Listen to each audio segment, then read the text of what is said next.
I believe we live in a way too overstimulated world.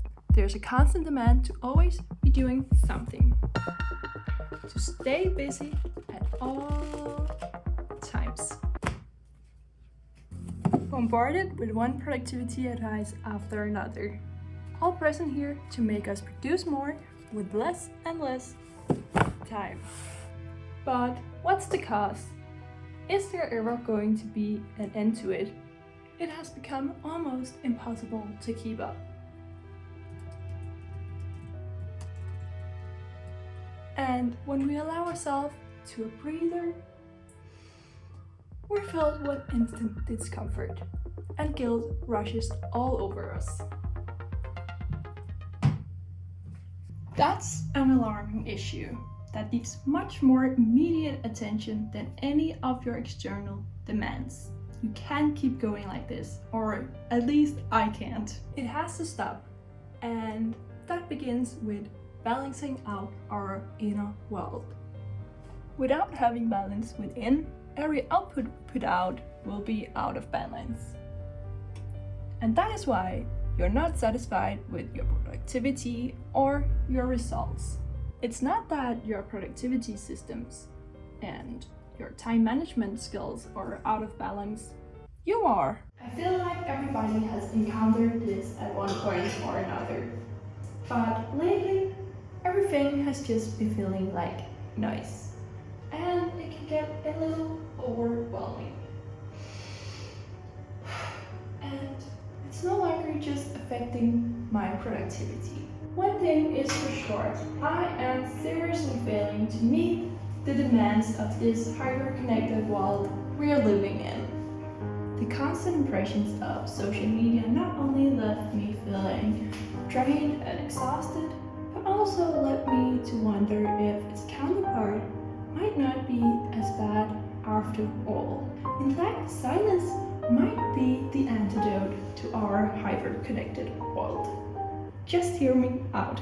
You know what? Instead of telling you, let me show you. Today, I am going to accept a challenge that many find harder than enduring pain. And that is to spend undistracted time, just me and my thoughts. I wanted to explore if silence could be the antidote to our ever-increasing demands. A tool to help navigate and select what is really of importance.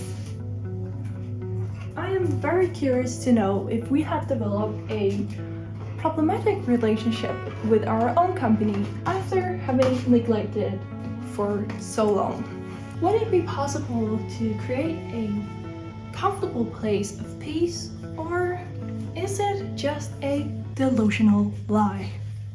Before we begin, I would like to share what inspired this whole video and what sent me down this rabbit hole. It was a fascinating study that revealed a startling truth about how we handle no inputs. In the study, they had left individuals alone in a room with nothing but their thoughts. A button that, when pressed, would deliver a shock. Despite earlier having stated they would pay money to avoid such pain, a significant number of individuals chose to shock themselves rather than stay in silence. Well, what to do now? This is not familiar at all to me, and I have no idea for how long I'm gonna be in here. It could be 5 minutes, 10 minutes, or even half an hour, I don't know. And I can feel that it really bothers me to not know. I like to have like a timeline in front of me so I can break the task in smaller bits. But I don't have that now. I just have me and my thoughts. What do people do when they have no distractions, just time for themselves? I guess they just sit and think. So that's what I will be doing, thinking.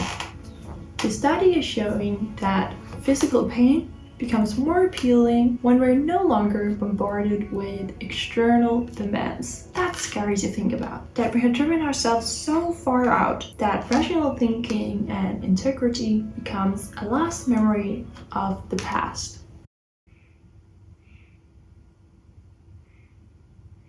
At least I got the birds to entertain me. I guess I could take this time to catch up on some sleep because my recovery have been a joke, and when your sleep time seems to pass quickly, my mind is racing.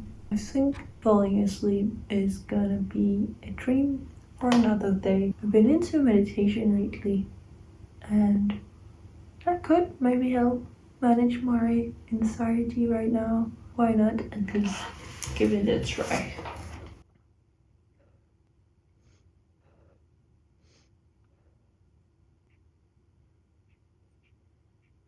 I seriously have no idea of how long I've been in here. Could have been 2 minutes, could be 12. I'm voting for 12, but I have no idea. And it's hard to concentrate on relaxing. My mind is really racing. And I'm starting to get a bit more empathy for the people who've been put through this. I can see how physical pain can become healing.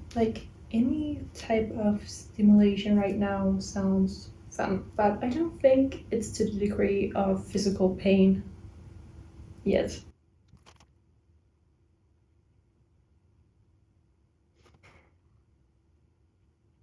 It's hot in here. It seems as if things are slowing down, and I'm taking notice of small details, are this little bump here on the table. Might have seemed like a plain white table. It's now stimulating my brain and becoming interesting. What's the story of this little dot here and this one? When did it happen and what is it even? And I have allowed my boyfriend to come get me when this is over, given him a time frame. I have no idea of how long he has chosen. He's either sweet to me because I have had a troubled few days mentally, or he's trying to push me, show myself how mentally strong I can be. So that's playing with my head. I have seriously no idea for how long I'm going to be in here. But I feel like I've been here for a while now, right? I don't know, it's weird. Summon monk. Det var nok mærkeligt. Har du sagt mig? Yeah. I think I might have found the answer. After having time to reflect on my experience, I have come up with the golden answers right here on my computer. So let me share them with you. We have already established that many don't allow themselves to a break at all, to reconnect with themselves.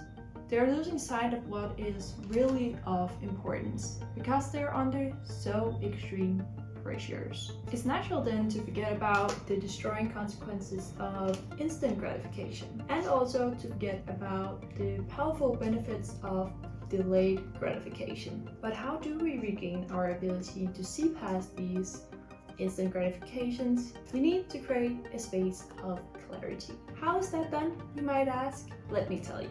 Silence and boredom, as we know it, is often viewed as a sign of inefficiency and wasted time. Yet these moments we're so eager to fill are actually opportunities in disguise. An opportunity to gain incredible insights to who you are and what can best fulfill you. An opportunity to be more creative and come up with more innovative ways to your problems, fixing not only the immediate problem but preventing future ones. You can finally stop putting out fires and get to the root cause of your problems and end them for good. So how do you do it? Let me tell you some of the profound benefits I found doing embracing silence. I promise you, knowing these will be so powerful that you can't help yourself but to embrace silence as your gateway to solution and epiphanies that no other method could have provided. Let's go through them together, and I want you to pay very close attention. I would have loved to have these months ago, even years ago. They would have an enormous impact on my life for the better. One of the things that immediately occurred to me was that our brains don't like to do nothing. That's partially why external demands and entertainment are so intriguing to us, because it's an easy way to stimulate our brain. Let me ask you this. Have you recently isolated yourself from the noise, freed your mind to wander without any distractions? It might feel like a distant memory. So was the case for me. Yet this is precisely where our creativity flourishes. When our brain is not engaged with a specific task, it's free to wander, invent, and create. To that, I have found a study which subjected individuals with different tasks followed by a creative challenge. How do you think those with the most boring task did on the creative one? Worse? Better? To me, and maybe you're surprised, those that had the most boring task had the most creative and innovative ways of solving the creative challenge. But doesn't that go against our common belief that if we have more information, we have the basis to create more? Well, this study is showing us the opposite, that having more information doesn't equal more output. Our brain can't handle all of that information at once and breaks down. It actually needs time to process it, to connect the dots between the information given. So it seems that boredom, not busyness, is the gateway to creativity. Silence is setting the stage for creative breakthroughs because we are freed from our usual patterns and thinking.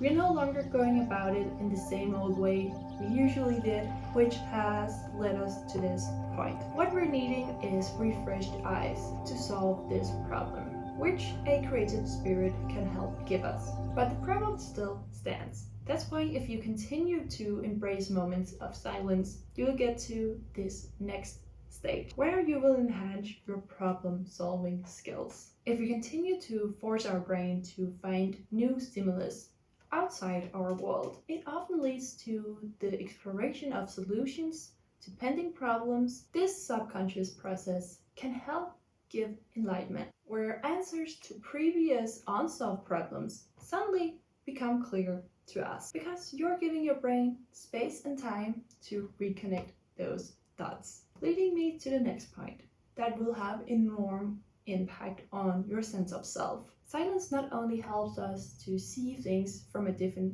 point of view, it also enhances our personal growth, forcing us to confront hidden thoughts and emotions that we normally on a day-to-day basis suppress. This introspection can help us understand our desires, fears, and aspirations on a much more profound level, guiding us toward change that will result in much greater fulfillment. In this way, boredom is essential for our goal setting. If our brain is constantly consumed with outside stimulus, it rarely ponders upon the big picture and will never end up setting long-term goals and wonder how you might achieve them. Boredom is both a warning sign that what we're doing right now isn't what we truly want, and it can help push us into action that is hopefully in a more aligned way now. With this newfound self-awareness, we need proper action to get where we want. Here, boredom comes in handy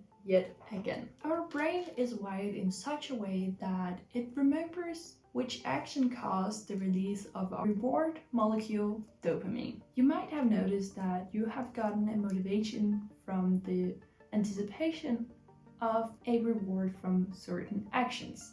Like if you're walking down the street and see someone eating an ice cream, you might feel a motivation to find the ice cream store yourself and go get one. Like I said, the brain doesn't like to do nothing, and anticipating dopamine release from an action can actually pour us into doing the thing, which now is hopefully in a more aligned way. There's one last bonus tip I want to touch on, which surprised me when I found out, because I didn't limit all of these benefits only to my experience. I actually did some research to know if there was more to it than just what I had found out. Interesting enough, boredom can actually help us broaden our perspective beyond the sense of self. Studies have shown that boredom can help us be more altruistic, meaning the aimlessness it brings can spark a profound questioning of our life's purpose and direction, often redirecting our focus on the welfare of others. And an example actually just came to mind. The other day, I didn't have much on my to-do list, so I was quite bored. And that was when I got the idea to clean the kitchen. So I could take some of the pressure off my boyfriend's shoulders. It suddenly became more appealing to me to do something I otherwise would have found very unpleasant, but it became meaningful to me that I could help another person out because I didn't have any stresses for the day, so why not just help out? So how do we regain our ability to access these benefits I have just listed? Because locking yourself in a room without distractions might not suit or sound appealing to the majority of you. I have to agree, it is a bit odd way to create a space of peace, but you can try it out. If it works, it works. And if you don't fall into that category, fear not. There's other ways that is smaller and more accessible. For example, every time you're waiting for something, you have a choice to make. That might seem small, unimportant. You can either pull out your phone for a few seconds or minutes while you're waiting for your coffee to finish. Or you could embrace a moment of silence to check in with your thoughts and feelings. It might seem like an insignificant choice. When we don't give it much thought, the obvious action is to just pull out your phone and get entertained for a moment. But in making that decision, you are rejecting silence, and in the long run you are actually making yourself less creative, worse at problem solving, thinking less of the welfare of others, and ultimately drifting away from a meaningful and purposeful life. In short, that is the real life example of people shocking themselves, except in that case the pain goes much deeper to the very nature of who you are and who you will become. So think carefully before you choose to press that button. We both agree that habits are what makes out our identity. That's why tiny choices like keeping your phone in your pocket is so essential for creating a life full of purpose and meaning, and helps determine who you evolve to be. And that is why you shouldn't miss out on these 8 habits. I know they will be a game changer for you to help you manage your stress and to feel better both mentally and physically.